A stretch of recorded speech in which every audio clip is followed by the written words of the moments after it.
let me introduce Dr. Sravani. So basically, she's a psychiatrist who did her MD from HIMHANS. Um, and she is working with um, palliative care also, an organization called as Snehal Sandhya Age Care Foundation. She is presently the assistant professor in Department of Psychiatry at Gayatri Vidya Parishad Medical College. She also has a special interest in palliative care. With the result, she did 1 year global fellowship in palliative medicine from Pallium India. So her areas of interest includes geriatric psychiatry, psycho-oncology, and palliative care. Welcome, Dr. Sravani, and it's over to you.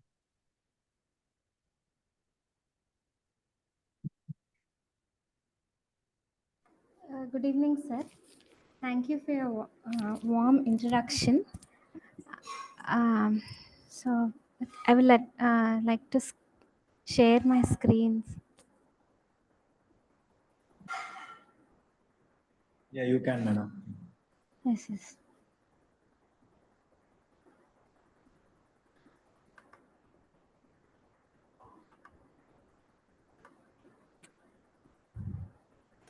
Are you able to see my screen if I open my PowerPoint? Your screen is not visible. Okay.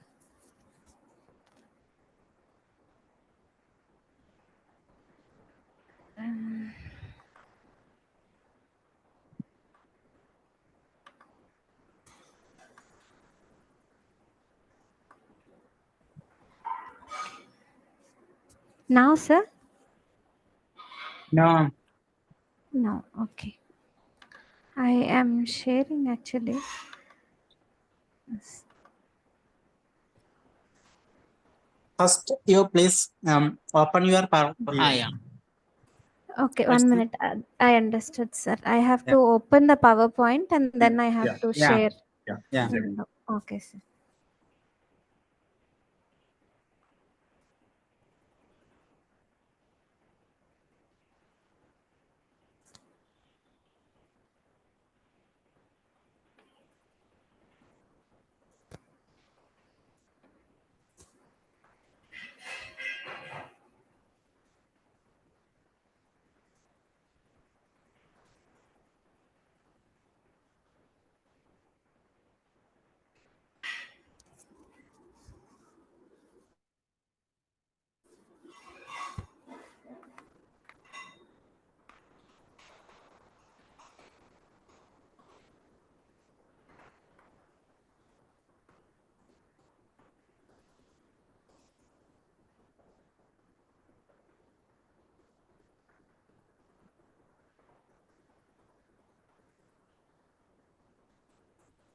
Now, are you able to see my screen, sir? Yeah, madam, you can. Yeah, but put it in slideshow. Exactly. Slideshow, yes. Perfect.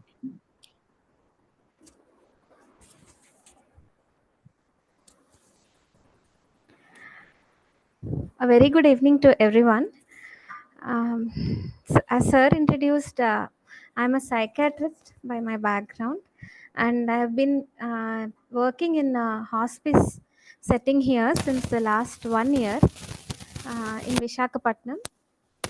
It's near Sandhya Age Care Foundation, and I'm very fortunate that I could learn palliative medicine also from Pallium India Foundation.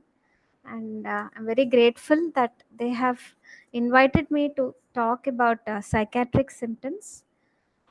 That is, I'll be discussing about delirium, depression, and anxiety. So this is the brief outline of my class today. So I will initially talk about delirium, briefly introduce you to a little bit to what is psychosomatic medicine. Then I will go on to depression and then anxiety. So for each of the topics, I will share with you some stories of the patients that we have been seeing here. So I think I will stop after every clinical scenario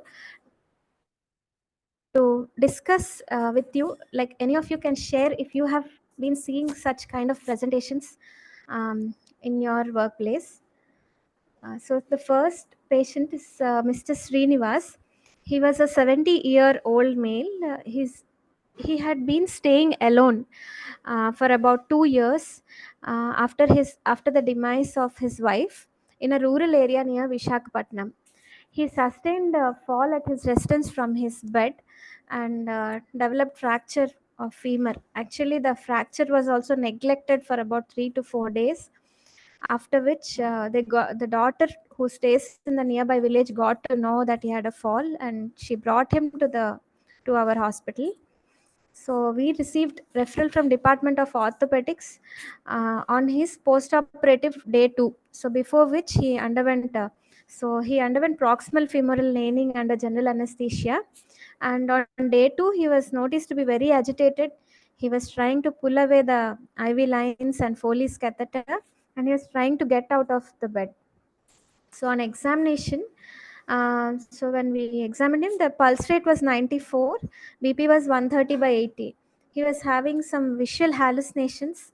So he was telling that he's seeing the deity in his nearby temple, and he was disoriented. That is, he did not know where he was, did not know the time, and he was not even recognizing his family members. But there were no other focal neurological deficit. So when we looked into his investigations, his sodium level was 133 and total count was 11,000, which really could not explain his delirium. We advised correction of sodium, and we got a chest X-ray done, and we just gave him some haloperidol low dose 2.5 mg, and gave SOS dose.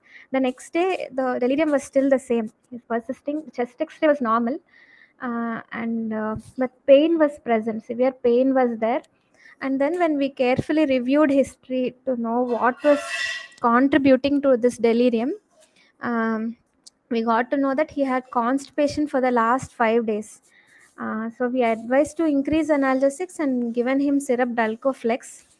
The improvement in this patient was very gradual but significant within the next few days. And family at that time was believing that he was ill because there was some dosham that he had done so to the temple. That's why he is able to see the deities and all. So they were partly not even accepting that he's having delirium. It's not, they did not have medical model for the illness. However, once he improved within the next few days, daughter gained some confidence on us, and in fact, she kind of had. She felt that even psychiatry team was one of her primary consulting team. So she would come and follow up with us every day, and if even while leaving, she came and thanked us and all. So on day 20 from that surgery, actually the daughter visited us again in OP basis, and by that time the patient was bed bound and he did not receive any physiotherapy. There were no delusions, hallucinations, or agitation which he was having at admission. So the daughter was attempting to place the patient in a nursing home because she was the only caregiver. She was unable to take care of him. So she was searching for a nursing home. So we gave some options nearby. After a follow-up, because I wanted to present delirium now, I just called that patient to find out how is he doing. I just wanted to know what is the follow-up. The patient apparently never has resumed any walking. Probably had developed contractures at his hip. He apparently drags himself on the floor, but there are no psychotic symptoms, agitation that he was having at presentation. Now the family thinks that it's not because of any spiritual reasons and all. It's all because of some medical illness that he had. So this is one presentation where there's an elderly patient who had delirium. It was not very easy to come out of, but then he had come out of the delirium. but the delirium had resulted in a sort of prolonged hospital stay, and probably that's why he did not receive physiotherapy even during the IP care. And so we have seen that his all the delirium has gone off, has waned off, and his conscious, his mental state is fine. This is a second patient. This is of Mrs. Kamala, who is a 55-year-old female patient. She was a fish vendor, and she was separated from her husband. She was admitted with carcinoma cervix, stage 4, and she was experiencing severe dull aching pain of intensity 10 by 10 in the back, which is radiating to both the lower limbs, and she was also experiencing continuous burning sensation in her perineal area. And we started initially on morphine. She had hyperalgesia to morphine, shifted to methadone, with which she had only a partial response, and she developed agitation, irritability, and disorientation.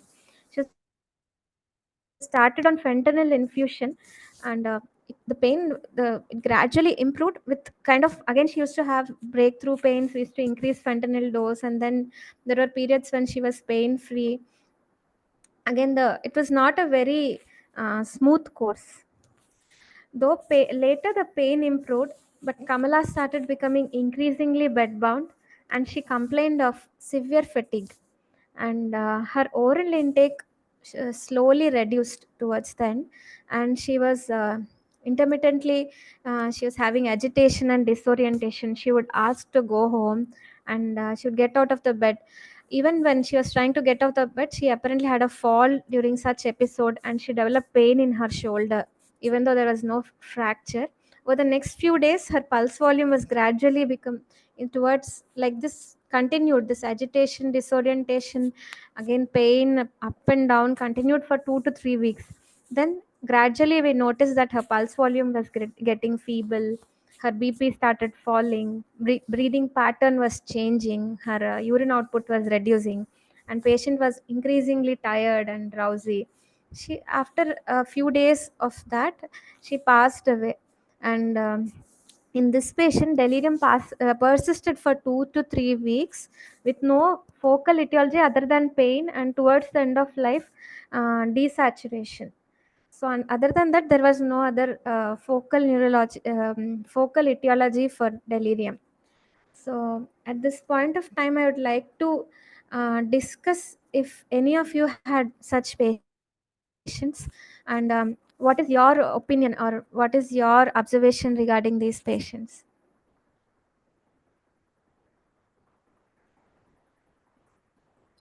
You can unmute and speak if anybody want to speak.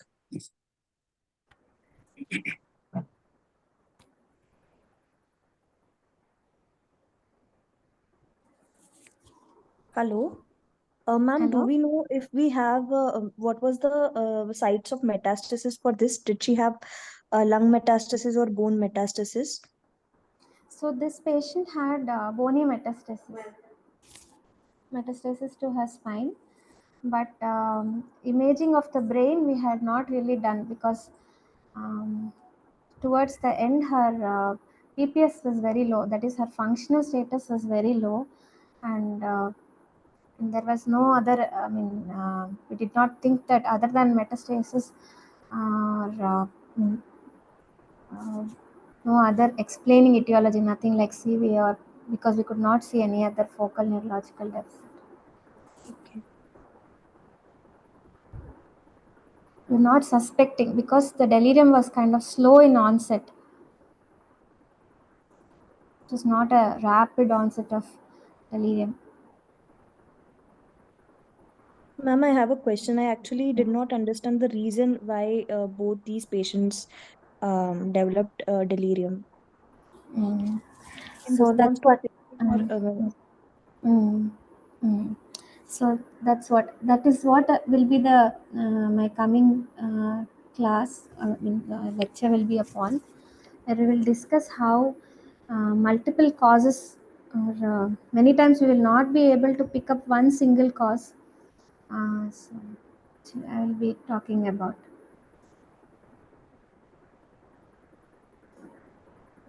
Anyone else?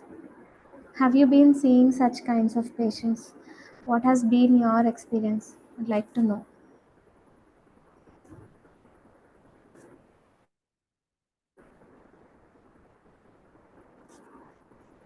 Anybody working in anesthesia, ICU, oncology setting?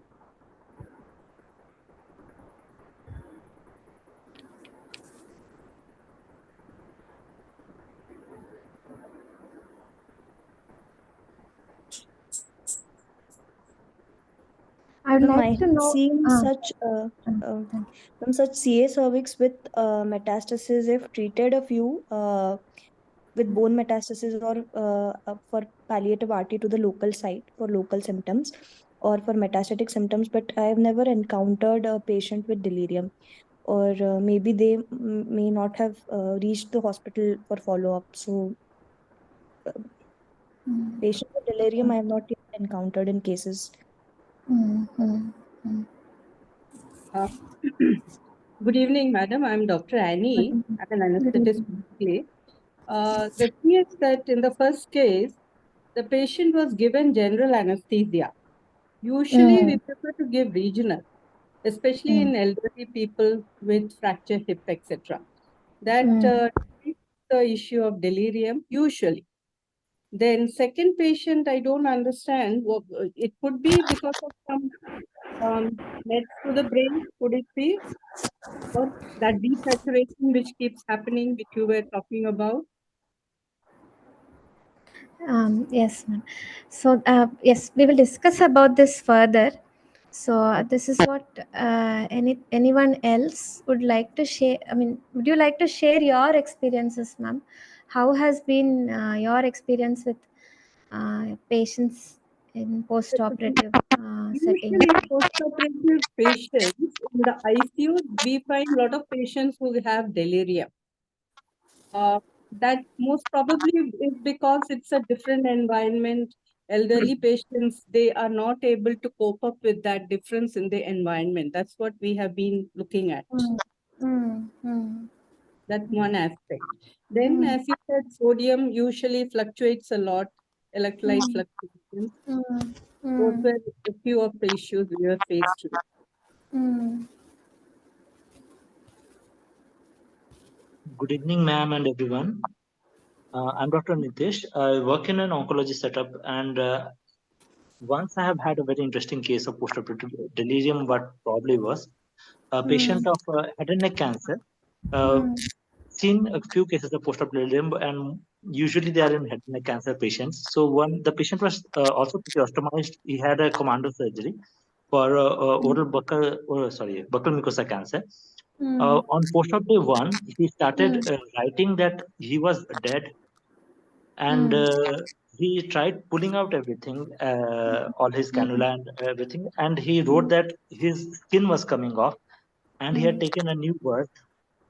Of course, we had to restrain him, and subsequently we got a psychiatric consultation.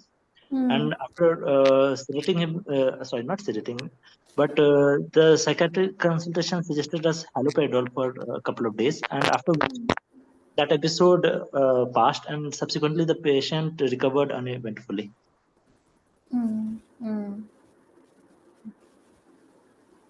Thank you, Dr. Nitish. Anyone else?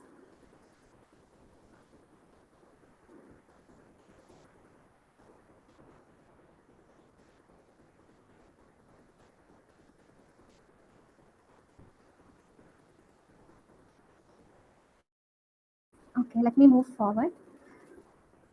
So I think that the group of doctors that we are having here is kind of working in ICU settings, and we have doctors from oncology background as well. That's what I understand. Thank you.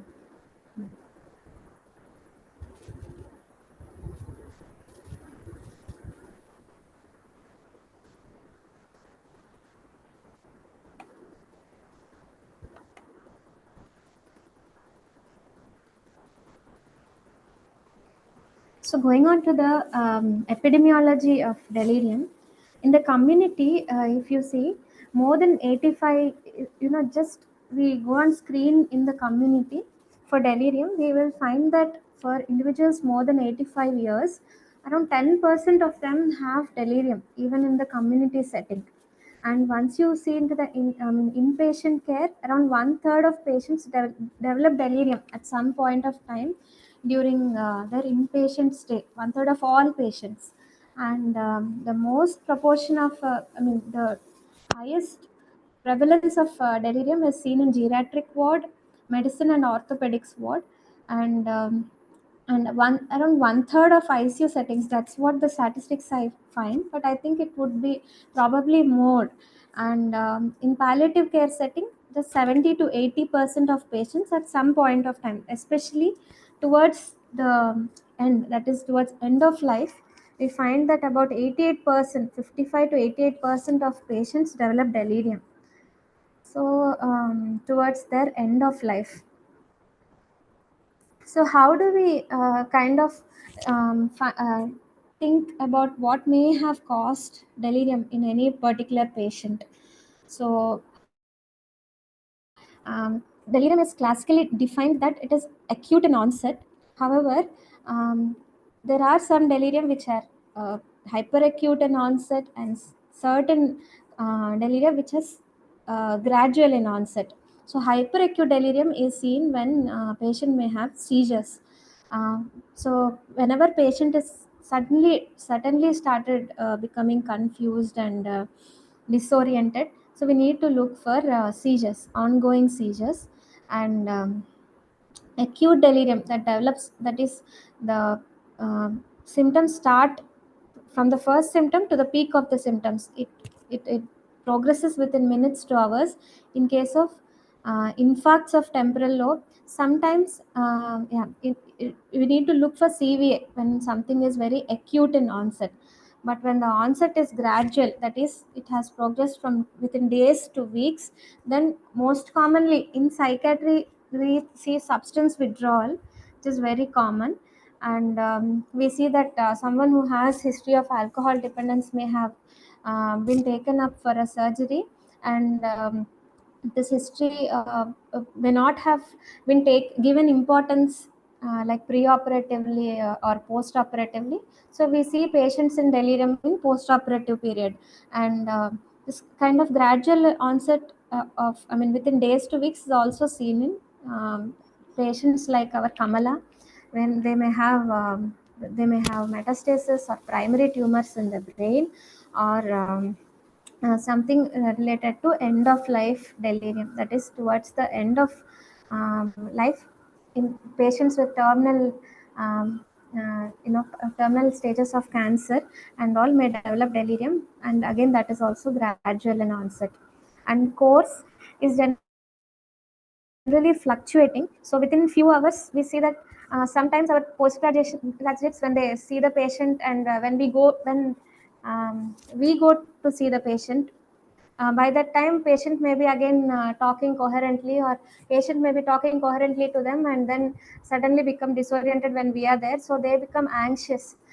No madam, when I came he was like this. Then we tell them that we can expect that patient can have these kinds of fluctuations. There's no need to worry. Okay, that you have not taken a good history or something like that. It does happen that the symptoms fluctuate sometimes within few hours.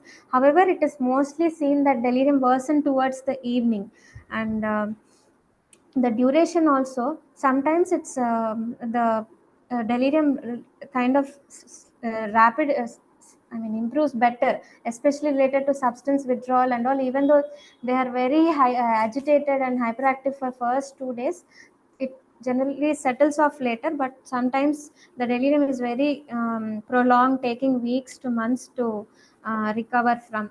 And sometimes even at discharge, it is noted that sometimes even at discharge, patient may continue to have delirium. So the risk factors for delirium, as someone already mentioned, that it's elderly patients who may already have some amount of cognitive impairment, which may have got unnoticed, and which have gone unnoticed. Family members would not have known that he has some memory problems, etc. But Because already low cognitive reserve, patient is now in hospital in a new environment, confusing surroundings and all, patient may develop delirium. And those who already are immobile and having low performance status, sensory impairment,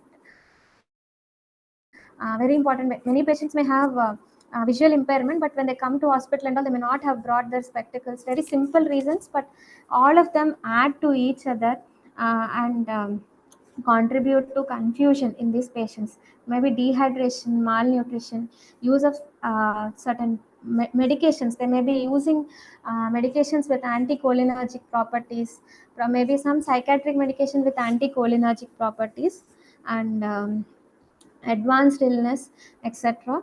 And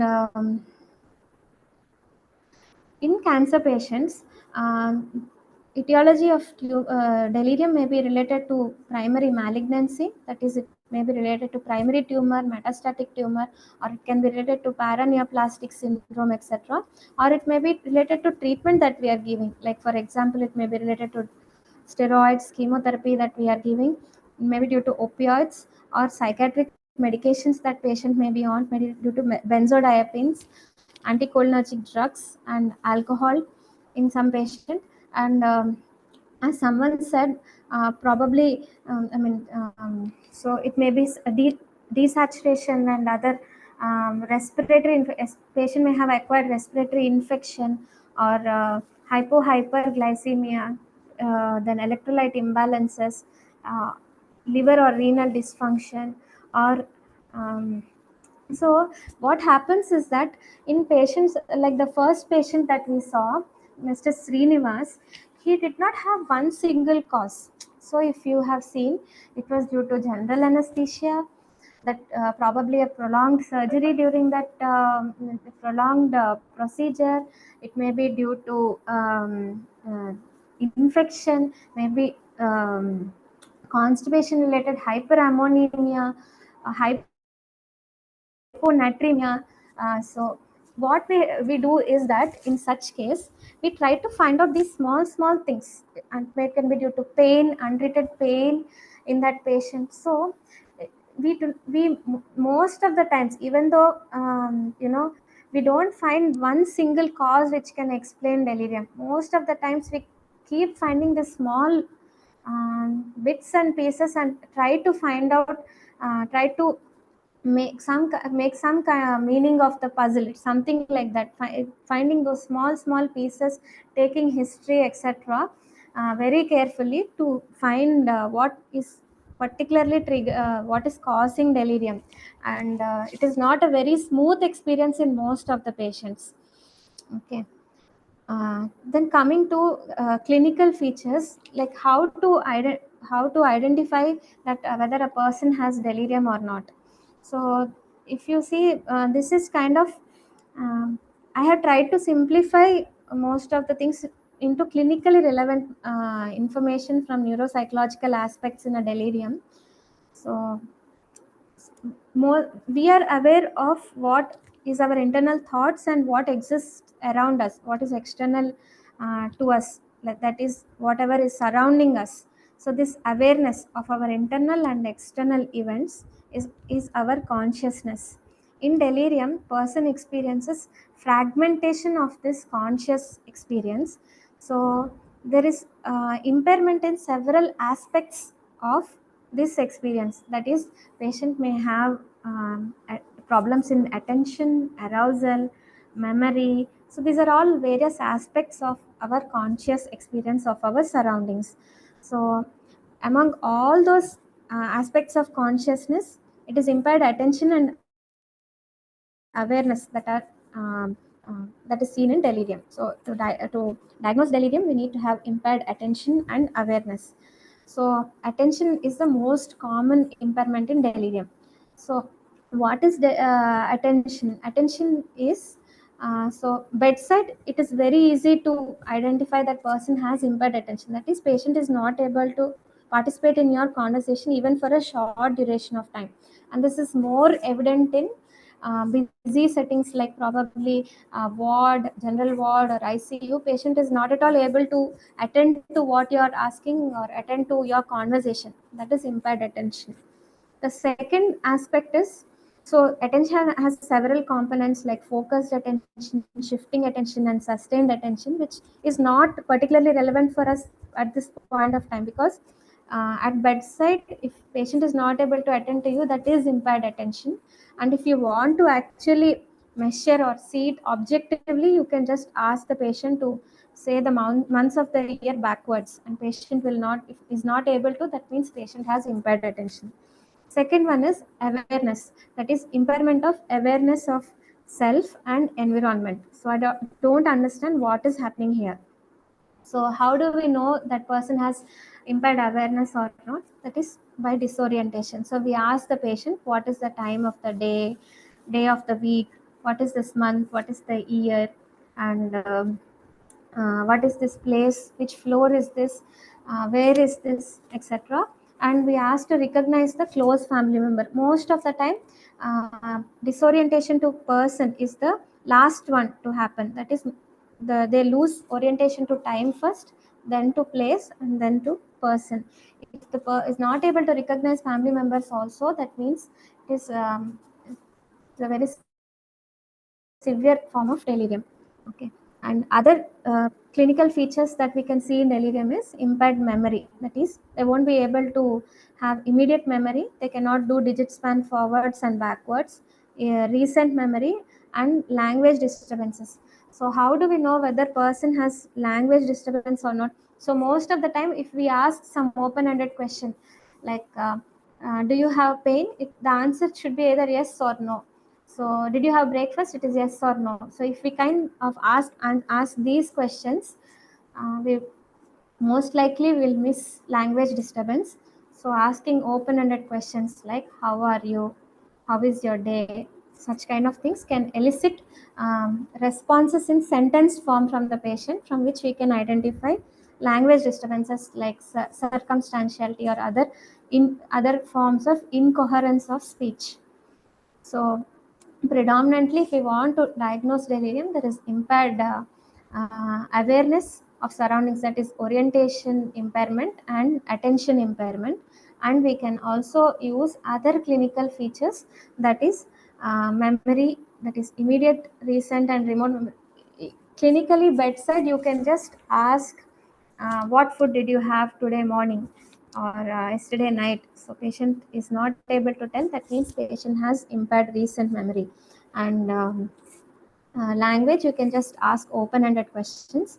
And uh, if you are still in doubt whether patient has delirium or not, so that is probably our task. Suppose we are confused whether patient has depression, that is why patient has stupor, or whether patient has delirium. So we kind of do these tasks like ask him to draw a clock, or check for ideational and ideomotor apraxia, where we ask them to do certain very familiar tasks, and whether he is able to do those tasks when we give the command, or when we even give that object, whether he is able to do it or not. Like for example, we may ask him to blow a candle. Show me how you blow a candle. So if with just that command, if he is able to do or not, or if I give candle, if he is able to hold and do it, whether it is able to do or not. So we check for apraxia. And then other perceptual abnormalities. So most of the times, so these perceptual abnormalities which make the patient very agitated. So they may be experiencing visual hallucinations, or auditory hallucinations, tactile hallucinations. So especially in substance withdrawal delirium and alcohol withdrawal delirium and all, we have even seen that there was one patient who committed suicide in delirium because he was experiencing such vivid and disturbing hallucinations. He went and committed suicide. So they may be having delusions as well, may be very suspicious. So and the reason why one of your patient was trying to pull all the IV lines may be that he was thinking you were poisoning him, or family members were trying to poison him. So delusions of persecution is very common in these patients. Okay, and other associated clinical features may be impaired arousal. So based on arousal, that is their activity level, we classify delirium as hyperactive, where patients are very agitated and jumpy, or patients are hypoactive. Here patient is calm but disoriented. So or patient, it may be mixed kind of delirium. So hypoactive delirium is very easy to be missed. So most of the times when we ask our nursing staff and all, how is this particular patient in hypoactive delirium, they will tell the patient is fine, he's sleeping and he's normal, everything they will tell. But then patient has delirium which is easily missed because he is not causing disturbance to anyone, but he is going through delirium. Then there may be other emotional changes, that is patient may be suddenly very depressed, maybe irritable, angry, maybe shouting on family members, etc. And he's moving about, he's shouting at everyone. So we see such kind of patients. Or there may be very rapid change in emotions, suddenly patient is fine, suddenly is becoming angry and all. So they may be muttering, moaning, cursing or screaming.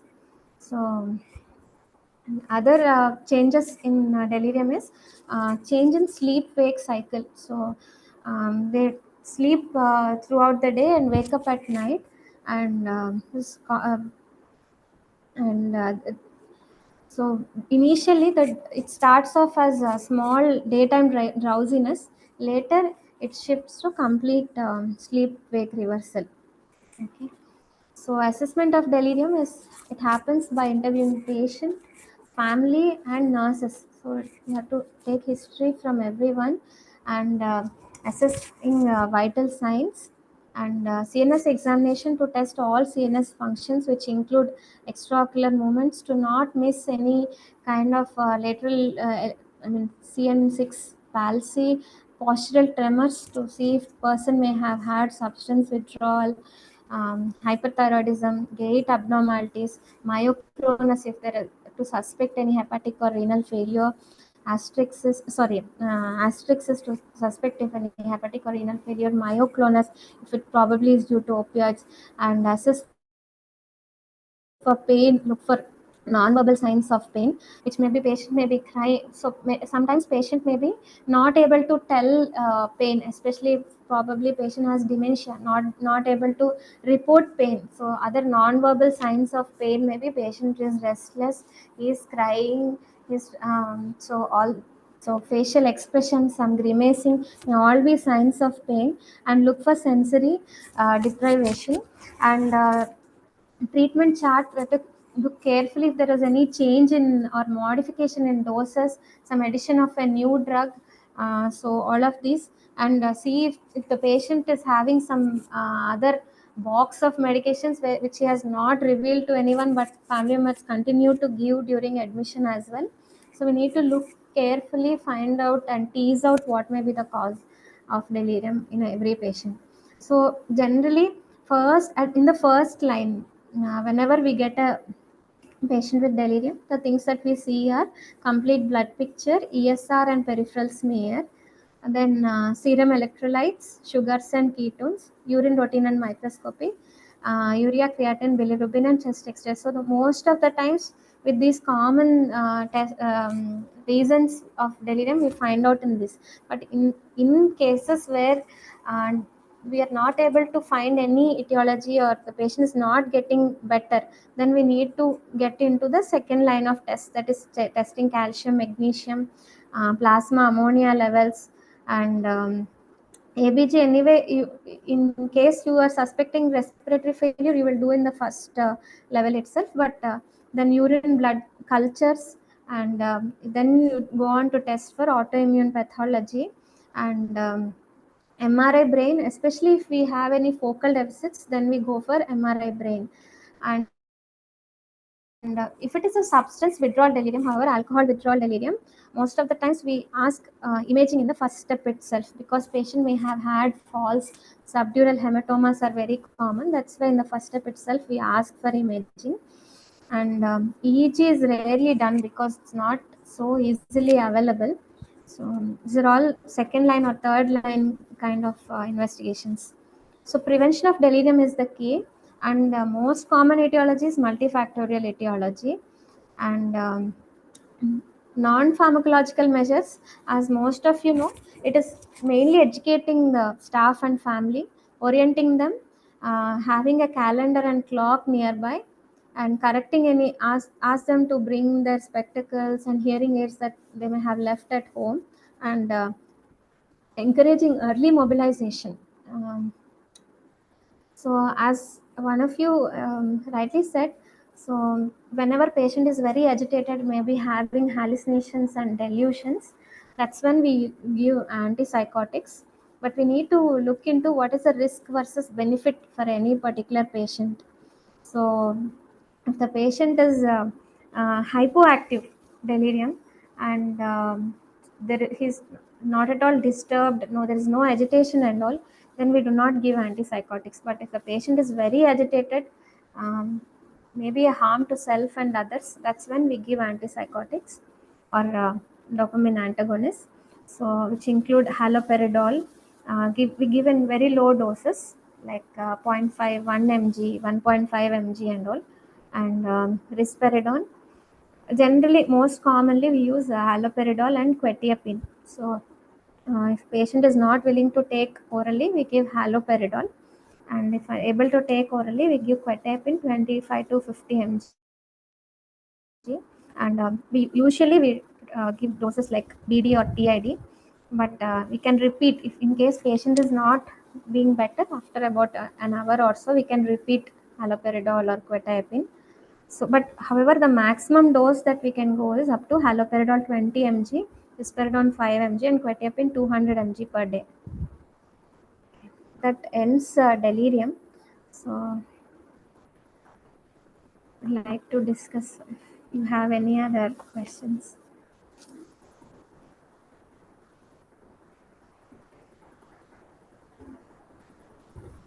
Anyone likes to add?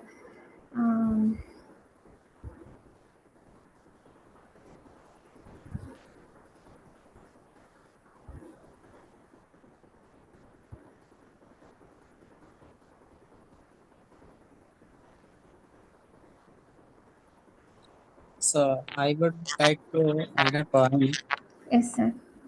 that many a times what happens is whenever the patient has delirium, there is a practice of prescribing antipsychotics to the patient.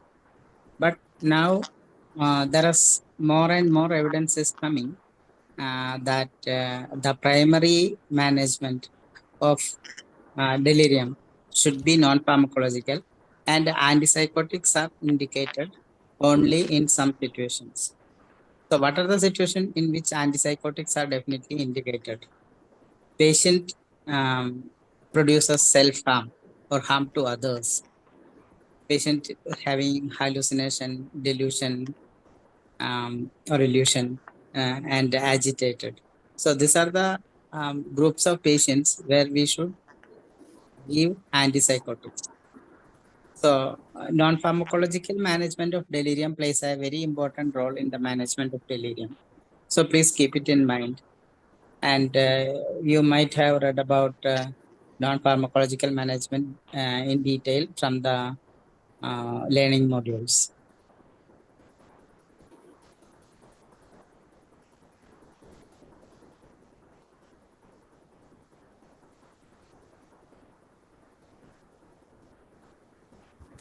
Anybody Raju sir, else would you want? like to add, sir?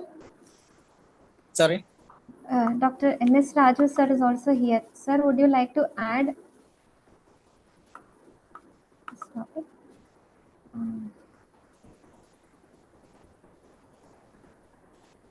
Sravani, I think it is a very wonderful presentation. There's nothing for me to add. Thank you, sir. So,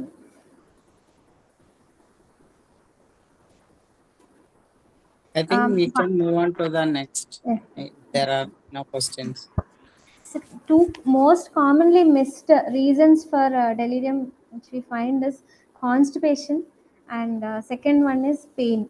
So these two are commonly missed, and we underestimate their contribution to delirium for most patients. And Can I just add a comment? yes, sir. I attended a few sessions on end of life care. There they commented that if the patient is having hypoactive delirium, we don't need to aggressively chase that, and we can let the patient be comfortable when they're passing away.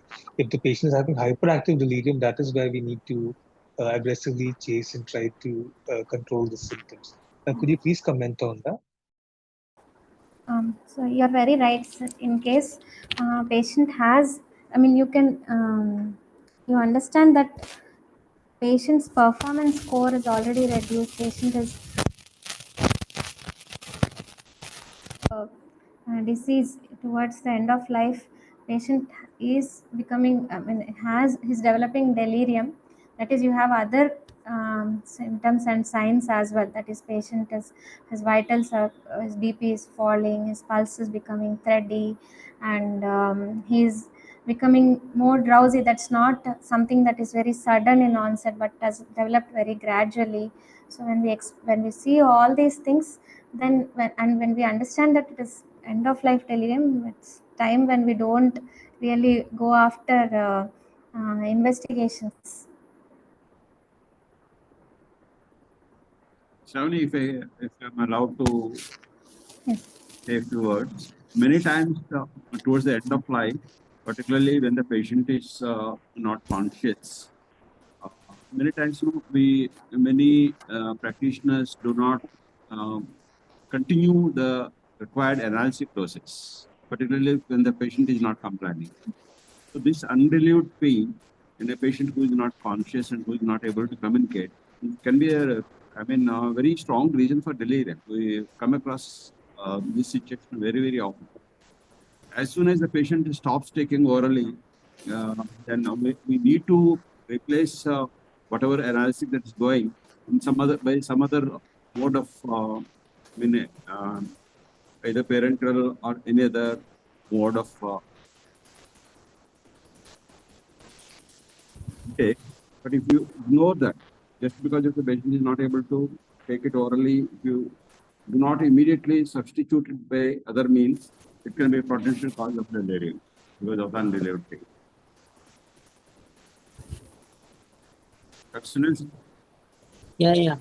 Yeah, correct. So never stops analgesics when the patient is at the end of life. Definitely the route of administration need to be changed because they will not be able to take orally, and maybe you can even administer medication correctly or subcutaneously if possible. Dr. Sravani has mentioned about a few common causes. I would give you a mnemonic by which you can remember the common causes, which is CHIMBOP, CHIMBOP. C means constipation. H means hypoglycemia, hypolemia, hyponatremia. I means infections. M means medications. So there are many medications which can cause delirium.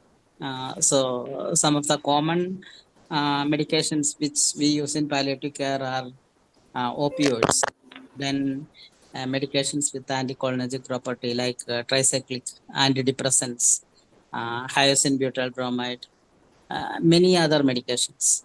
Okay, then B is for bladder outlet obstruction. So urinary retention is another common cause. Then oxygen deficiency and unrelieved pain. P for pain, unrelieved pain. Okay. So whenever these are the minimum things which you can look without much investigations, and especially when elderly patients presents with delirium, they might have pain or constipation or urinary retention.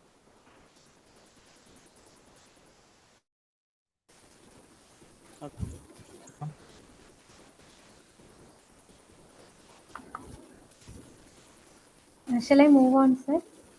Yeah, please.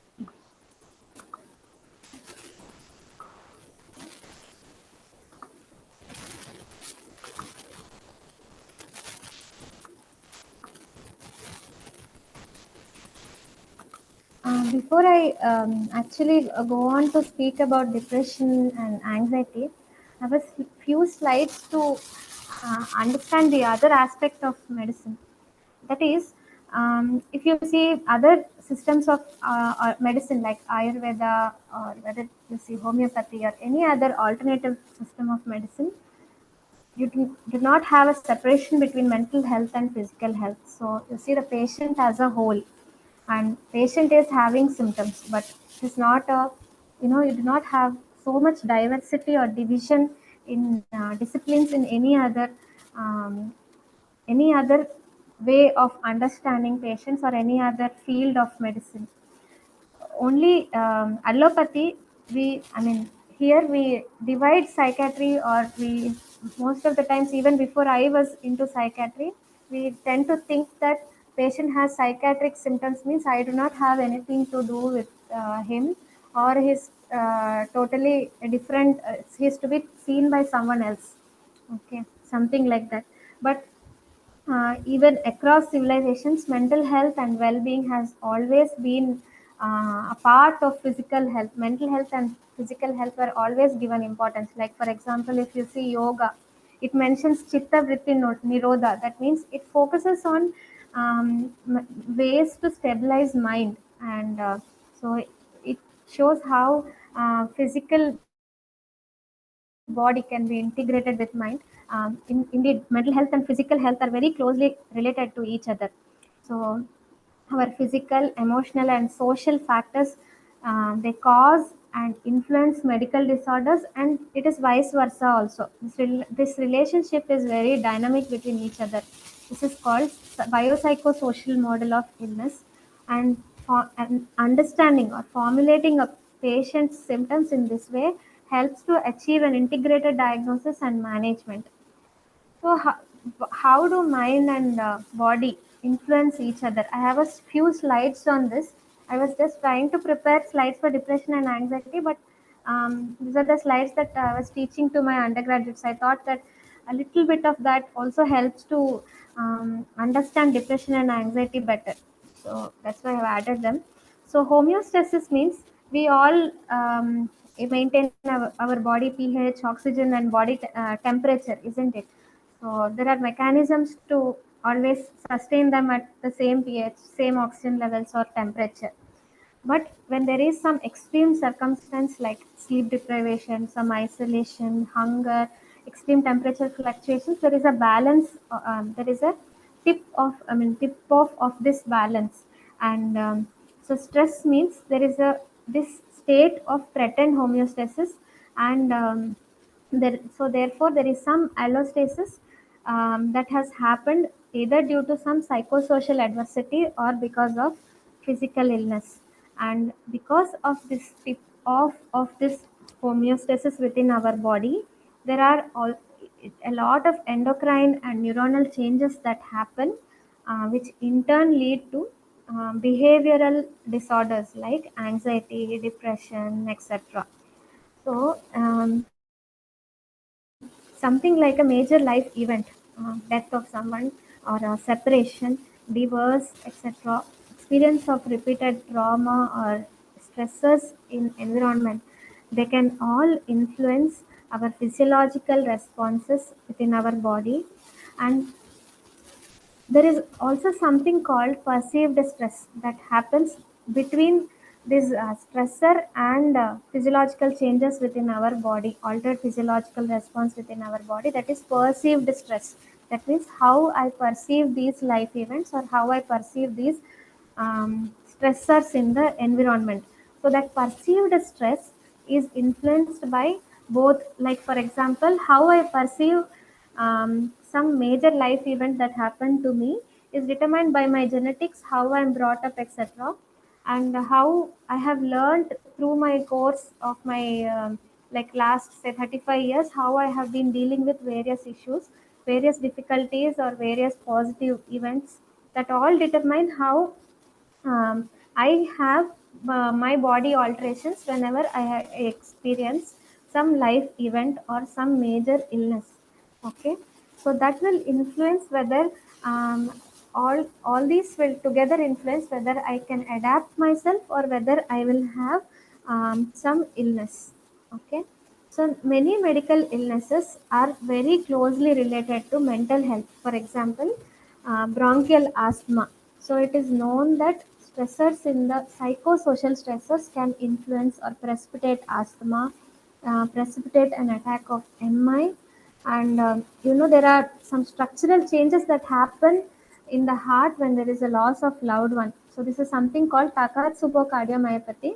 That is, there is a change in it's a form of dilated cardiomyopathy. That the heart chambers become like a pot. That is, Japanese word is Takotsubo for pot. So there is a form of dilated cardiomyopathy that is seen when there is a loss of loved one. So many times we come to know that the two partners, that is die within very close proximity. That is, there is a death of spouse, and within 1 or 2 months there is a death of the other person also. So all because there are a lot of changes that happen in the body in response to this loss. So, but what happens when our patients receive some diagnosis like cancer? The same thing. It depends upon the coping mechanisms that he was having and defense mechanisms he was having, his perceived stress, that the subjective valuation that he gives, that all determines the emotional reactions that he will be having. Okay.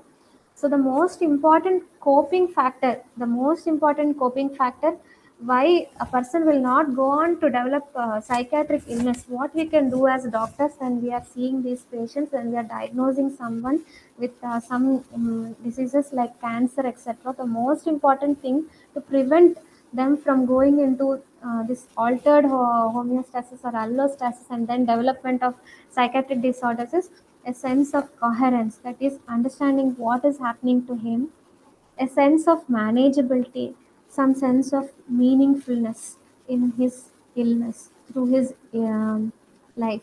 So what we can do as a doctor is to um, help him in understanding what has been happening with him, how he can manage it, and how he can derive meaning in his life in spite of the dysfunction that is going to happen because of the illness. So, promoting some sense of internal control will help him to successfully cope, or at least better cope with the devastating diagnosis. Okay, so there is some hypothesis called learned helplessness. That is, a repeated experience that person is not able to control anything about his life, anything about his diagnosis, anything about his treatment. So repeatedly he is experiencing, repeatedly there is sense of loss of control. Social support will all determine whether a patient will be able to cope with the diagnosis or whether he will go on to develop other psychiatric disorders. So coming back to Kamala, whom I had discussed previously, she developed delirium towards the end of her life, who is 55 years old, and she was separated from her husband. Apparently, she had married twice. So, at 17 years of marriage, she was married she got married. It was arranged marriage. She did not know him, but apparently within a few years, that marriage ended when uh, he was consuming alcohol, and there was violence at home almost every day.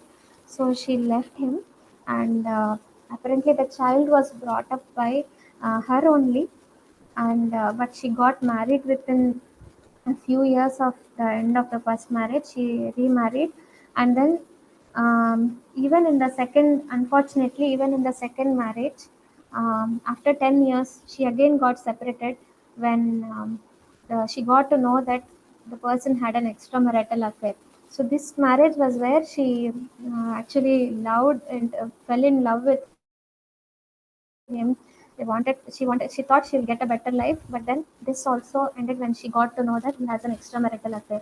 From the last 25 years, she has been experiencing loneliness and helplessness, and apparently in the last 10 years, there was some conflict that has happened between her and her first child, that is the son she had with the first husband, and he has also been separated, and she's experiencing that loss, and she misses him. Even during her delirium, she used to take his name. The family tried to call him, but he never came to meet her. So there is a some kind of contribution of his probably some untreated, all these depressive symptoms, some untreated inner loss, sense of loss, that was also contributing to pain in her. It was so difficult to control. So many medications, so much titration is never better in her pain. The second case is of Mr. Ganapa. So the first Kamala, she was having um, a lot of upheaval in her life before she eventually developed cancer, and they all continued even through her cancer. She developed depressive symptoms even during cancer and till her end of life. The second patient is of Mr. Ganapati, who was a 75-year-old male farmer from a village near Vizag. So he was someone who was repeatedly getting admitted in our respiratory medicine ward, and he was developing poor response to and multiple admissions. And then the treating physician noted that he was being withdrawn and dull, and he sent to us. So he developed, he also had depressive symptoms, that he had loss of interest, helplessness, insomnia, is not able to sleep, had a lot of financial problems. He did not have report any interpersonal problems, but after development of physical illness with poor response, he developed psychiatric symptoms. So in these two patients, first patient had like a lot of psychological upheaval and then cancer, and this patient had medical illness, following which patient developed some psychiatric symptoms. So all of you must be familiar that even actress Deepika Padukone had experienced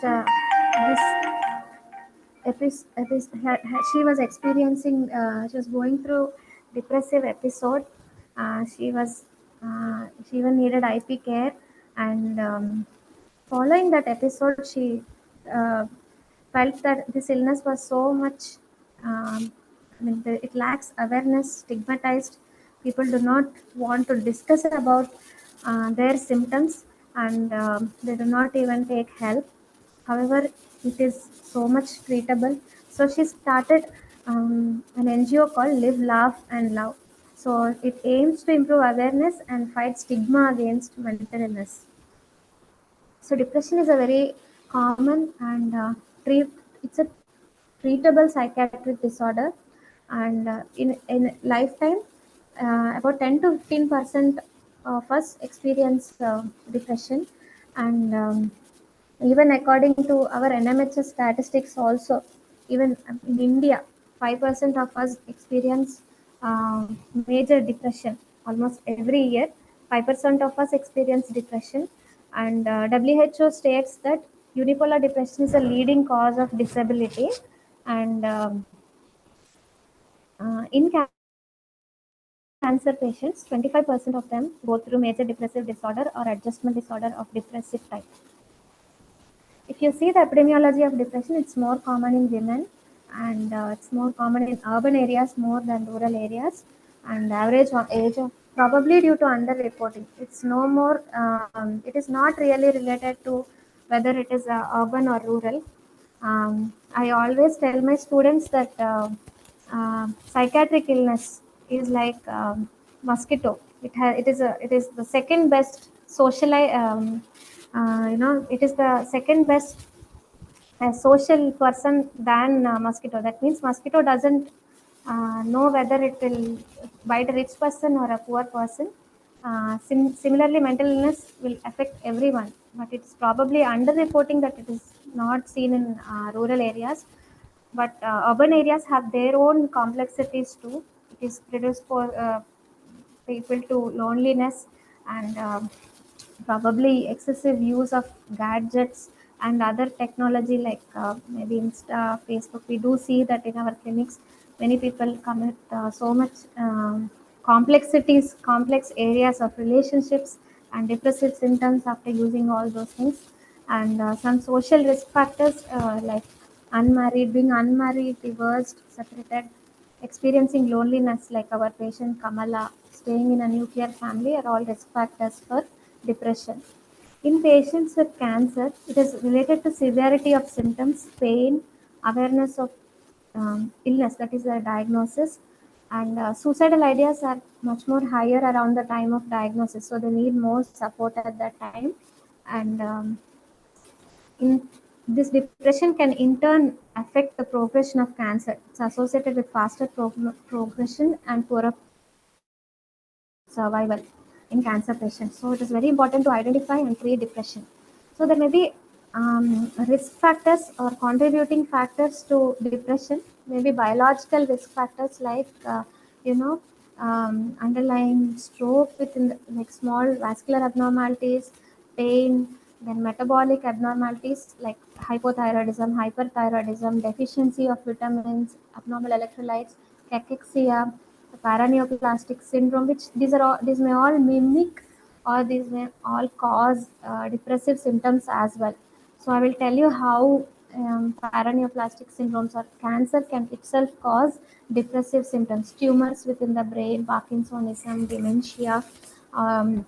Then drugs that are used in cancer patients like steroids, even interferons, interleukin-2, vincristine, vinblastine, called chemotherapy drugs. And the patient may be having other things that are happening simultaneously in their life, which include life events, loss of spouse, then living alone, poor social support, etc., which are all predispose a person to depression. Then there are two kinds of mechanisms of depression that we see, especially in cancer patients. One is reactive depression, that is, it is distress related to diagnosis of cancer and its implication on various aspects of his life. Second one is an individual who has chronic illness has signs and symptoms mimicking depression due to the pro-inflammatory cytokines that are increased in cancer.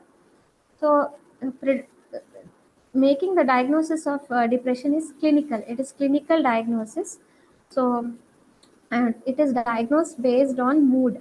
It is intense and where person experiences intense and pervasive sadness. So, all of us do experience sadness at some point of time very commonly, but when the sadness is very intense and it is very prolonged, we say that it is more than 14 days, but it need not be 14 days also. It is very intense, then also it may be a sign of a major depressive disorder. And frequent irritability. Sometimes patient becomes tearful without any reason, very easily tearful, or sometimes they feel very numb, unable to cry even, feeling very blue. Sometimes experiencing palpitations, restlessness. So anxiety symptoms are also comorbid very commonly with depression, or feelings of guilt. So I have done something wrong. Uh, Sometimes this guilt may be so unbased, like that is especially in we see in children. uh, Maybe I have done something wrong to my sister, that's why I am having this cancer. So feelings of guilt, hopelessness, I will not get better at all, so what is the use of living, suicidal ideas. So all these are depressive symptoms. So let me tell you, if you are a busy clinician not able to see or assess all these symptoms, okay, not able to assess all these symptoms, and not able to probably do an MSc, you just ask these two questions. Okay. So the first question is, in the last month, have you been feeling very sad? So, uh, so other way to ask this question is, how have you been feeling in the last? How have you been feeling in the last few weeks, or how have you been feeling lately? So how is your mood like? So any of these. So that is to assess for sadness of mood. Second one, um, do you have did you lose interest in what you were previously interested? So if you are a very busy clinician, you just ask these two symptoms. One, assess for sadness, and second, look for loss of interest. Okay, if any of these symptoms are there, that means patient has depression. Okay, so this is screen positive for depression. Okay, so other associated, so then you can either refer to a psychiatrist, or in case you do not have a mental health specialist or someone who can help you with you, so you can start antidepressants in case patient has any of these two symptoms. Okay. Sometimes, especially in India, not only in India, in most of the Asian countries, they may not like to talk about sadness, especially we see in geriatric age group. In such case, what we do is that we discuss about interpersonal symptoms. That is, we discuss about the issues at home, family, and through them try to understand the intrapsychic symptoms or the internal symptoms that the patient may be experiencing. And sometimes patient may not go through a depressive episode as such, but it may be demoralization as a result of cancer. That is, the patient does not know what to do. He feels very inhibited. Okay, feels helpless and incompetent. But if he does not have anhedonia, it is not. There is no sadness. So this is something called, this is some phenomenon that we recognize in cancer patients, that is called demoralization. Okay. So when we assess for depression, other than these two symptoms, we have a lot of symptoms, other associated symptoms in depression, which I can show you. Like you can see the associated symptoms, that person has loss of confidence and self-esteem, guilt, suicidal ideas, unable to concentrate, reduction in psychomotor activity, sleep disturbances, changes in appetite. So as you see through this, you will understand that sleep disturbance, changes in appetite, unable to concentrate, reduction in activity levels can all happen, no, because of cancer. I will show it. Thank you. Thank you.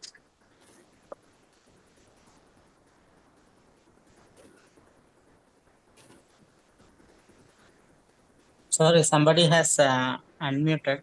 Please mute that. You can continue, madam. I have unmuted. Muted. So what we do at such that is why we replace this somatic symptoms with worthlessness, hopelessness, helplessness, guilt, and before we diagnose depression in these patients. Okay, there are many. If you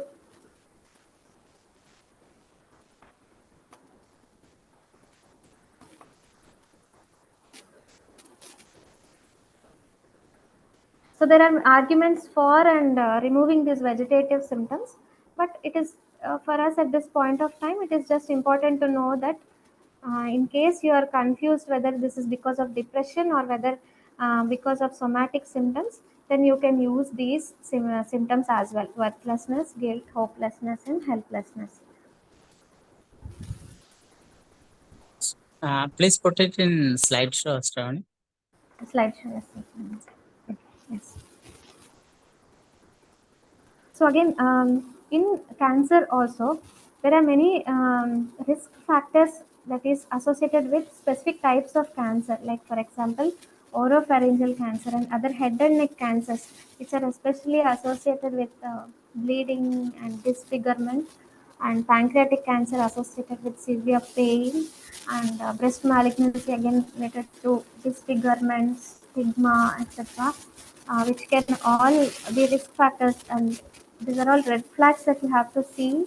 I mean, these patients you have to definitely assess for depressive symptoms. Okay, and other patient-related factors that I had discussed earlier also when I mentioned about the what tips of someone into allostasis and psychiatric symptoms. That is, someone who has lower social support, a depressive coping style, someone who is younger in age, economic difficulties, past psychiatric illness, and very pessimistic by nature. So all of these and some medications that we are giving and surgery that is particularly disfiguring may also be risk factors for depression. And whenever you see someone with depression, it is also important to see if there is something contributing to depression. That is, person may be abusing drugs, substance abuse, which may be either contributing or result of depression, and anxiety, somatoform disorders, and other psychosocial stressors and precipitating factors. So in medical settings, there are certain screening tools that we use for identifying depression. It include patient health questionnaire, which contains either 9 or 2 questions.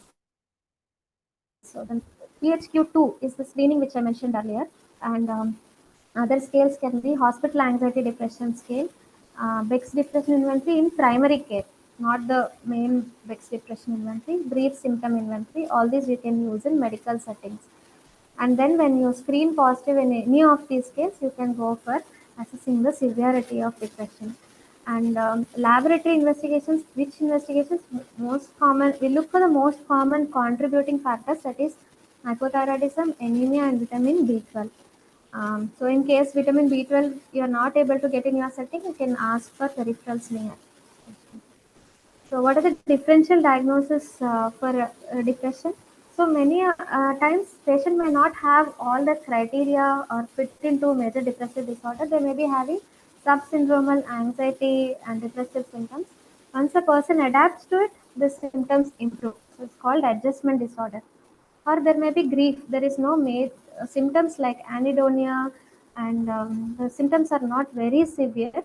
These are all a normative response to a loss of loved one. That is called grief or bereavement. That is, person is going through a state of loss, and PMDD, bipolar depression, generalized anxiety, secondary depression. Secondary depression is what we discussed earlier. Other drugs and all which can contribute to depression, OCD, and psychotic disorder. So there are so how do we treat depression? It's mainly three ways that we treat depression: by giving medications, psychotherapy, and ECT. So in the case the depression is very mild, it suffices to just counsel the patient, teach some problem solving, some counseling, suggestions, etc., and helping him to sleep hypnotics. But once a patient has a major depressive disorder, then it is very important that the patient gets medications and psychotherapy. So what are the medications that we use for depression? So all the medications have work on monoaminergic hypothesis. That is, they increase the levels of serotonin or norepinephrine at the level of synapse. So the levels are increased by inhibiting reuptake of either serotonin or norepinephrine, or by inhibiting enzymes like MAO, they again increase the levels of norepinephrine. So the most common drugs that we use in depression is selective serotonin reuptake inhibitors. So these drugs increase the level of serotonin. So it can be started by any primary care, any physician, anyone who has done MBBS can start an SSRI. So it need not be prescribed by a psychiatrist. So once you know that person is having depression, you do not have anyone from mental health background who can help you. So you can start, definitely you have to start SSRI, but you have to start, the general principle is start low and to go slow. So because if you start at a higher dose, the patient will not be able to tolerate easily. So we start very low and we build up. Okay. So initial few days of starting SSRI, we give also benzodiazepines for initial 3-4 days, after which we stop benzodiazepines and continue only on selective serotonin reuptake inhibitors. So the most common, so they are very commonly used, and side effects may be dyspepsia. Patient may have burning sensation in his abdomen. So in case person has history of gastritis, you can start proton pump inhibitors along with SSRI, and they may have sexual side effects. So all of the SSRIs are equally effective. Whatever SSRI you are comfortable with, you can start that SSRI, but they differ in their side effect profile. So that is so most commonly used SSRI is escitalopram. It's available as Resita, Nexito, all these things, Silapam, etc. So it has to be started around 10 mg and slowly built up to. So most of the times patients receive feel improvement from 15 to 20 mg. And sertraline, we start from 50 mg and gradually build up. So any of the SSRIs, the dose have to be increased every week. Once a week only we can increase the dose. So fluoxetine started from 10 mg. Generally, we do not prefer fluoxetine because it has drug interactions. It can increase the levels of certain drugs that is metabolized by CYP3A4 system, CYP2D6 system. That is why commonly we give escitalopram. Okay. The second group of drugs that we use is selective serotonin and norepinephrine reuptake inhibitors. These increase both serotonin and norepinephrine. So we prefer SNRIs when patient has pain, especially neuropathic pain predominates in picture. We give SNRI. However, we need to monitor BP. Because the most commonly used SNRIs are venlafaxine, desvenlafaxine, and duloxetine. So many of you may be familiar with these drugs because you may be treating neuropathic pain. So you may be familiar. The third group of drugs are tricyclic antidepressants. They increase both norepinephrine and serotonin, but they have other receptors as well. They are very non-specific. That is, they block histamine, acetylcholine, adrenergic receptors.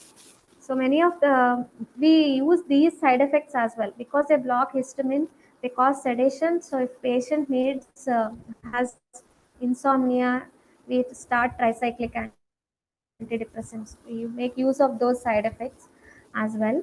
They are preferred in patients again who have neuropathic pain. Okay. So most commonly tricyclic antidepressants are amitriptyline. We use it very commonly, and imipramine. So generally for neuropathic pain and all, we give like lower doses, right? But for depression, we need doses which are higher, like 75 to 225 mg. Even though we go up to that dose, we start low only. We start from 25, then 50, 75, 150, like that. We increase every 2 weeks. Okay. And the fourth group is MAO inhibitors, which are not very commonly used these days. Okay. So general principle of treatment of depression is to start with low dose and go slow, but use adequate dose and for adequate duration. So wait for at least 2 to 4 weeks before concluding that this SSRI is not working. Okay. And in case of other psychiatric settings, we say that depressive episode has to be treated for at least 1 year. But when I was going to psycho-oncology, it's given about 4 to 6 months. And taper slowly after. SSRIs or any of these agents should not be suddenly stopped because they will experience withdrawal symptoms. So we have to taper them over a month. Okay. And we have other newer antidepressants which are very helpful, so most commonly we use mirtazapine. So this increases both serotonin and norepinephrine. It also has antihistaminic properties, so patients can sleep better. And advantage with using mirtazapine is we do not need to wait for a long time to see benefits. So especially we know that patient has a very low performance score coming towards the end. We cannot wait till the SSRIs come into action and all. We start mirtazapine, very good, and it. We found it very useful for treatment of anxiety and depression in our hospice. So most commonly we use mirtazapine, and it can be used in subsyndromal depression. You did not wait to treat only major depression with drugs. You can give in subsyndromal depression also, and it improves quality of life and reduces nausea and insomnia. So these are the drugs that have been found to have evidence in cancer patients. Okay. So again, imipramine, fluoxetine, paroxetine, amitriptyline, and mirtazapine. So even paroxetine, it's an SSRI with sedating properties. So in case patient is having insomnia along with depressive symptoms, we can give paroxetine, we can give mirtazapine, we can give amitriptyline also. If in case patient has pain predominant symptom, you can start off with TCA and SNRI, like venlafaxine, desvenlafaxine, etc. So what about ECT? In case patient has very poor response, having side effect with medication, has response to ECT in the past, or patient has suicidal ideas. So all these are the indications for ECT. But personally, I have never given ECT in any of the oncology patients. Most of them had improved with psychotherapy and medications. So the psychotherapy, so the um, like the most important thing that we do is ventilation, helping the patient to express his what he has been feeling, what he is going through, etc. And so other forms of psychotherapy that we use in this patient is CBT, cognitive and behavior therapy, where we try to understand what is the dysfunctional assumptions or negative core beliefs that the person may be having and make it a person may have developed certain beliefs and negative thoughts because of his experiences that he had in his lifetime. So we try to restructure those beliefs, okay, restructure his anxious apprehensions, etc. Okay. So if untreated, this is a not in oncology patient in general. If there is an untreated episode of depression, it lasts for about 1 year. But the thing is, once this is not treated well, this is a risk factor for another episode. So 2/3 of the patients will relapse again in the next 5 years, and the coming episodes are much more longer, more frequent, or more disabling. So good prognostic factors are again having a good social support, stable family, etc. And poor prognostic factors are early onset, coexisting anxiety and substance abuse. So depression can be treated in summary by any physician, especially if it is mild depression, somatized form, that is more of somatic symptoms related depression, non-psychotic depression, that is patient does not have any psychotic symptoms, no suicidal ideas, you can treat. But in case patient has severe depression, psychotic symptoms, not responding to medications, other comorbidities are there, is using multiple medications, there are stressors in family, and the intrapersonal stressors are there, and if he is a special population, young child or elderly, then and all, if there is history of psychiatric illness in the past, then you have to refer to a psychiatrist. So, so you can prevent depression, make some steps towards preventing depression in your patients by discussing regarding what is his diagnosis, how to go ahead, etc. And using certain prosthetic techniques, teaching care of colostomy, etc., reducing myths of treatment, reducing toxicity related to side effects, related to nausea, vomiting, alopecia, etc., reducing financial burden and hospitalization, adequate pain relief, and symptom control. At this point of time, I would like you to contribute, add on to.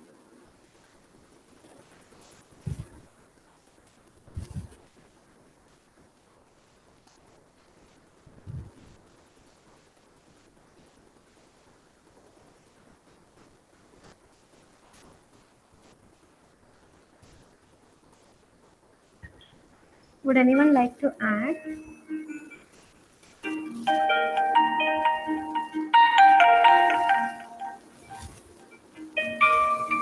Sir, just give me a minute, sir.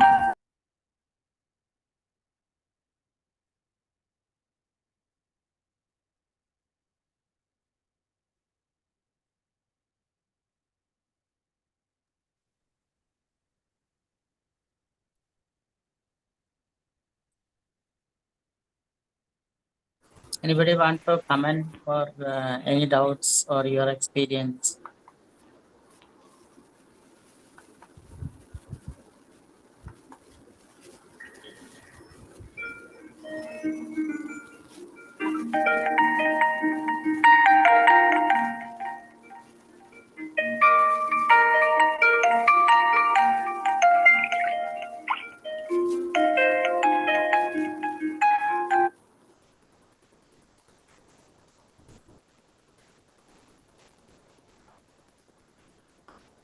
Would anyone like to add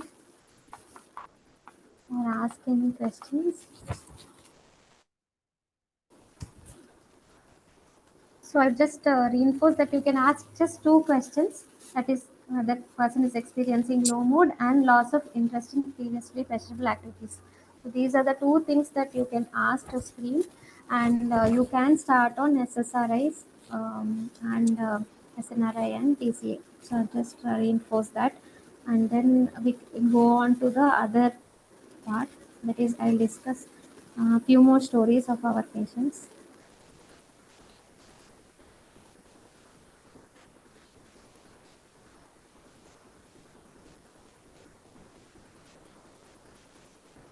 Hello. Yes, sir. How do we differentiate the hypoactive delirium with depression?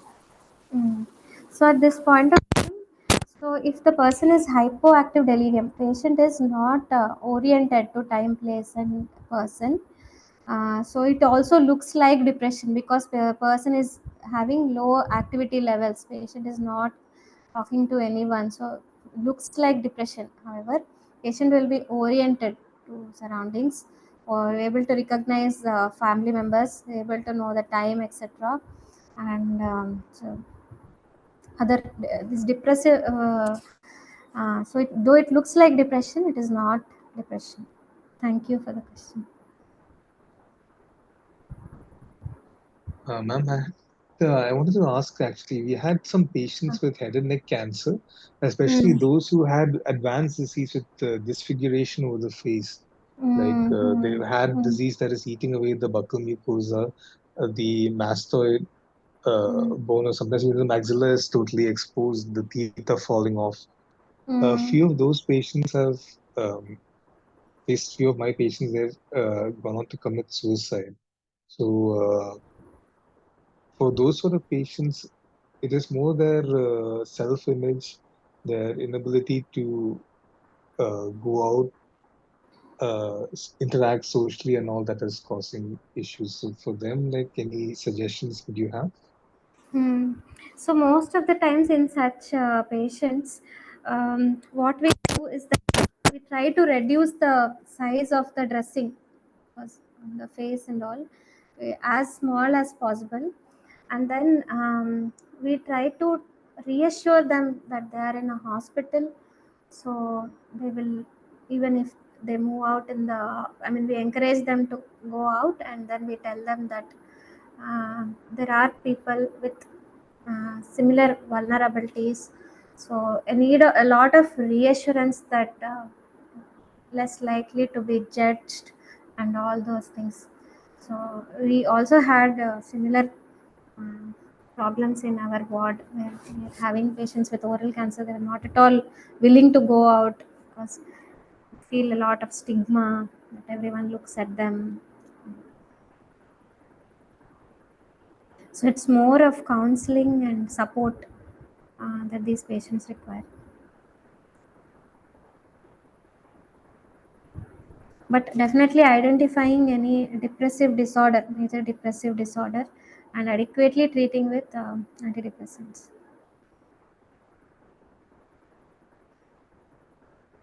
Thank you.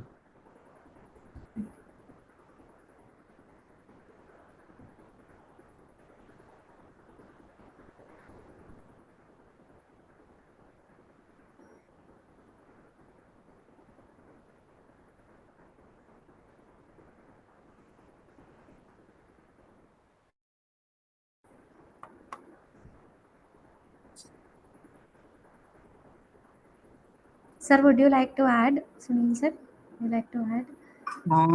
No, please go on to the next. Yes, sir. Just go to the next topic.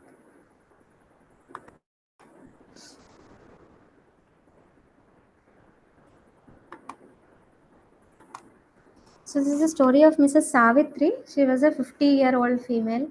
Was married with no children. She was admitted with carcinoma lung with brain mets, and she was on chemotherapy. And they have come and they are staying with us for respite care because there is no one at home, elderly husband, so they're not able to take care of themselves. So she was feeling worried whether she will improve or not. She feels restless, nauseated, having difficulty in sleep. Apparently, while she was taking chemotherapy, she was having colicky pain, abdomen, and vomiting in the past when she was previously hospitalized and all. Now the symptoms have settled, that is, the pain, abdomen, and vomiting are better. However, she has persisting worry and apprehension to take food, that she may experience vomiting and pain again. Okay. This is a second patient, that is, she is anticipating that she will have pain, recurrence of symptoms. So that is why she doesn't want to take food. The second case, second one, is of Mrs. Lakshmi. She was the caregiver of 10-year-old child Saroj. The child was diagnosed with carcinoma nasopharynx with bony metastasis, not amenable for curative treatment. So in the last 1 month, he is experiencing severe pain in his bones, not relieved with analgesics. Says Lakshmi is worried regarding his health, duration of survival, whether his symptoms worsen towards the end of life, regarding the nature of spread. She tries to understand the spread of tumor based on his everyday symptoms. Like if the patient complains of burning sensation in the chest, she thinks that it may be because tumor has spread to his chest. So she keeps reading about the disease, regarding how it will spread and all. She keeps on thinking like how he will come, like how it would be when he is towards his death. Will the previous doctor told her that he may be having gasping, so she says whether the tumor will spread to the lungs, and that is why will cause this gasping. So she wants us to do x-ray to look if there is spread to the lungs. So her eyes swell up at every interview. She feels restless and she cannot sleep. So these two are um, patients who have been experiencing anxiety disorders. So many of us have fear, isn't it? It is a primary emotion, like anger, like happiness. It is a primary emotion, and we all experienced fear, isn't it? Where we feel apprehensive regarding future. We experience some physiological changes like sweating, tremors, palpitations, and we all experience in response to some external threat. So it was biologically built in us, okay, to go away from animals, to safeguard ourselves, etc. But it is called anxiety disorder when these are abnormally excessive, and the worry is so much excessive, and there are associated and it is associated with physiological changes. So we call that it is free floating worry. When it is disproportionate, it need not be. In these two scenarios there was a threat. It's not that both of them did not have a threat. In the first case, patient had a threat of malignancy. She had a threat that it may not be amenable to curative treatment. Second patient, if there is a threat that child may experience distressing symptoms, but the symptoms that they were experiencing, the psychological symptoms, were disproportionate to that threat. So that is why we diagnose anxiety disorders in them. So anxiety disorders are also very common, and they are also much treatable. Like for example, like if you see, Sachin Tendulkar apparently had suffered through anxiety for about 12 years in his lifetime. So these are very common and can be overcome, and person can retain their functionality if they can overcome this disorder. So if you see the general population, in 1,000 people, 10%, 10 people have anxiety disorders. So anxiety can be of several types. It can be generalized, separation anxiety. So related to what scenario or difficulty, so we name that. Like for example, if it is only, it may be anxiety related to only social situations, or it may be related to specific things, or the anxiety which comes only episodically, which is called panic disorder, or it may be related to substance use. Many theories why we experience anxiety, or someone goes through anxiety disorder. So one of them is psychodynamic theory, which we do not have any implication for our purpose here. So I will go on to learning theory. So according to learning theory, so there is an association that happens with a like for example, you are all familiar with Ivan Pavlov's experiment where the dog salivates to a bell. After Ivan Pavlov keeps on associates the bell with food, isn't it? So after a period of time, the dog salivates only to the ring of bell. So it has associated bell with food. Similarly, a neutral event like the first patient, she has been associated a neutral event like a food, neutral cue with something anxiety provoking, with pain. She has associated it with vomiting. So therefore, she is avoiding food. So this is called learning theory. Okay, there are other theories as well called cognitive theory. So in cognitive theory, person has made certain beliefs that something is very dangerous. There is an overestimation of threat. Like our second patient, she overestimates every symptom. She estimates the danger of every symptom. And the biological theory is that we are all they have some normative fear and it has become dysfunctional. That is why it is anxiety disorder. So there are various types of anxiety disorders, as I previously mentioned. It may be fear of situations where escape is not possible. That is, patient may be um, afraid of coming to the hospital because it's very crowded. So that's agoraphobia.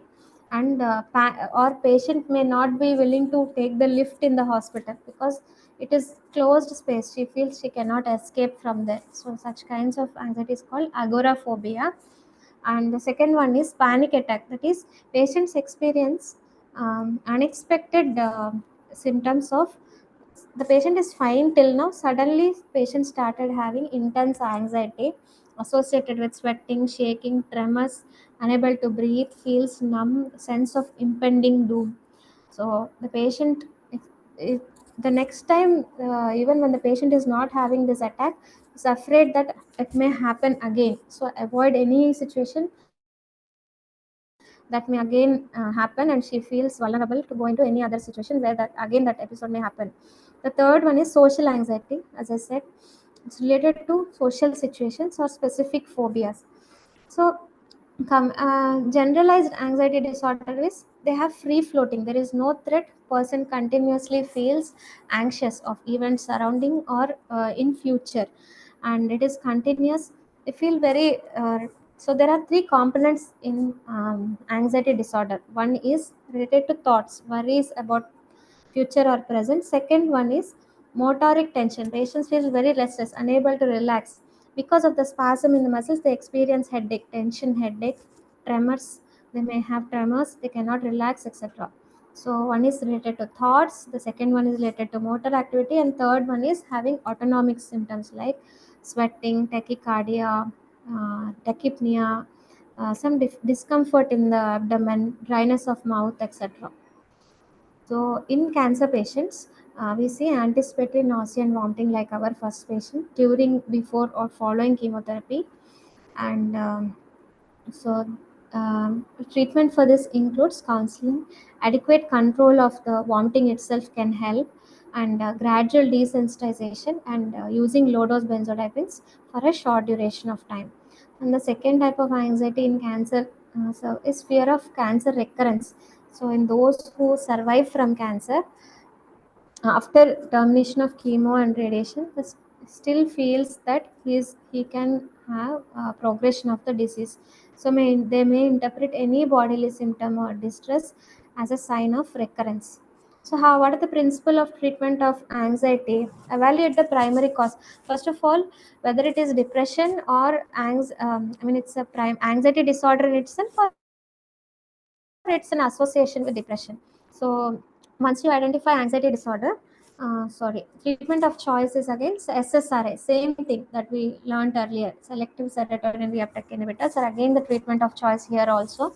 But during the acute episode of anxiety like panic attack, etc., you can give for short duration, you can give benzodiazepines. You can give clonazepam 0.25 mg, 0.5 mg, and for autonomic symptoms, you can give propranolol. And certain anticonvulsants can also use like pregabalin, and relaxation techniques, and you can also send for cognitive behavior therapy. Okay, In giving benzodiazepines in elderly, we should remember that it can cause paradoxical agitation. That is, you are giving benzodiazepine to relieve anxiety, but it can increase anxiety. They may have a delayed onset of sedation. That is, they may sleep off in the next day instead of sleeping in the night. They may have psychomotor slowing, and so you should always tell them that you should not go for driving or operative machinery, etc. And caution regarding falls.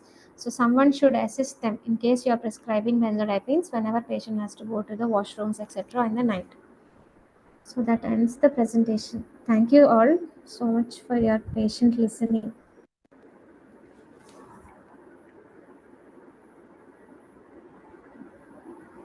Anybody has anything to ask?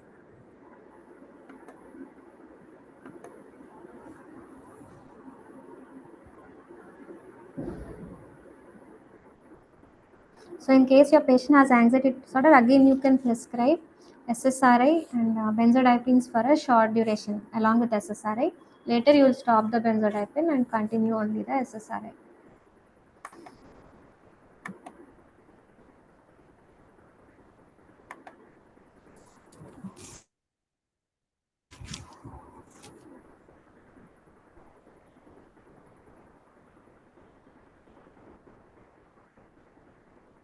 Anybody?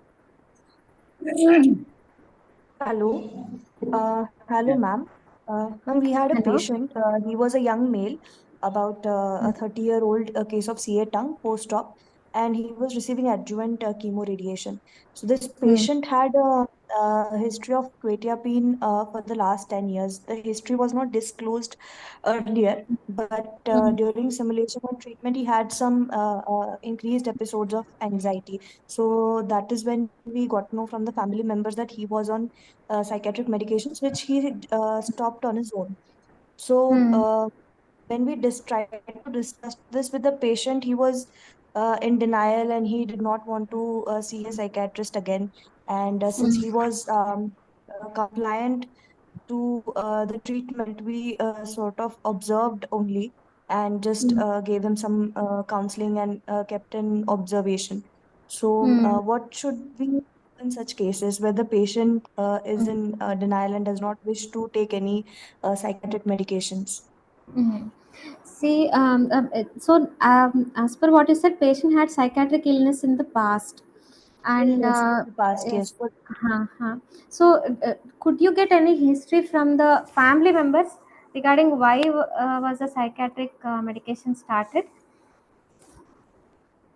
Actually, there was some behavioral disturbances. So he had some behavioral disturbances about 10 years back, for which he was on quetiapine, low dose quetiapine. Okay. So, in this case, what we will have to do is we have to assess whether the patient has many times, if the patient has psychiatric disorders which lack, where patients lack insight, like for example maybe schizophrenia or other psychotic disorders, patient may lack insight. So if patient lacks insight, and if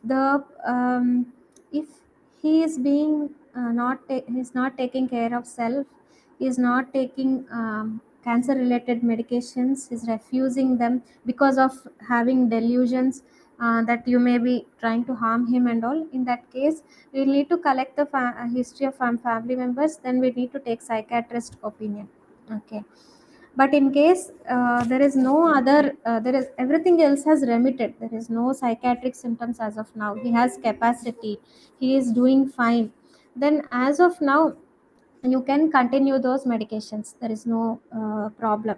Okay, but you need to tell that it is always better to take a review, because he's in the hospital, he can definitely take a review, you can give those options. But once patient has the capacity, he's taking care of himself, he's coming for the reviews and all, is being okay with that medication, then he can continue that medication. But you can tell him that because Okay. quetiapine can cause weight gain, he needs to monitor his weight and all. He can review with psychiatrist to really see if that quetiapine needs to continue or they can stop. You can tell him that way also. Okay. Thank you, ma'am. Thank you. I think we can wind up the session for today. Okay, sir. So thank you, Dr. Sravani, for taking a very important session with real stories of the patients. So thank you for sharing your experience with patients and discussing extensively about delirium, anxiety, and depression. Thank you, everybody. Thank you, sir. Thank you, sir. Thank you, madam, for the wonderful class. And thank you all for the active participation. Thank you. Thank you.